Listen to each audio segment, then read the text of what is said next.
U.S. producers met in Cuba for 3 days as part of the third agricultural conference between the two countries.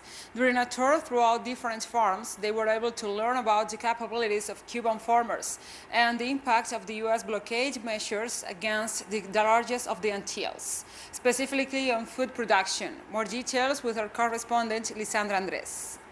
A delegation of 25 farmers visiting the island as part of the third agriculture conference between the two countries arrived at the Héroes de Yaguajay Agricultural Production Cooperative in the western Cuban province of Artemisa. They are coming to learn firsthand about the reality of farmers on the island and to open new channels for trade and commerce.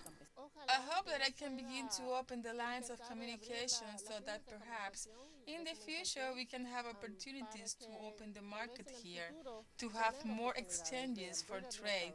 It is a natural market for the United States, so close geographically, so it could be very beneficial for both countries. Here they shared experiences and learned about the possibilities opened up to Cuban producers by the 63 new measures implemented to boost agricultural production in the country. There could be a space for cooperation in which U.S. businessmen could invest in Cuba together with cooperatives, with companies of the agricultural system, and also with micro, small, and medium-sized enterprises.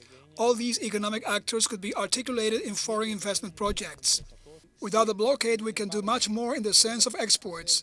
But more than that, we can support producers here in Cuba to increase their production, exchange know-how, and also now invest in agriculture production here in Cuba. In Fran País, another credit and services cooperative located in Artemisa, they visited a canning plant where production is currently affected by the lack of containers. I've not been here before. It's fascinating, a beautiful country, wonderful people, and just to see that the kind of agriculture you have down here, and I've been struck by the resiliency of the Cuban people.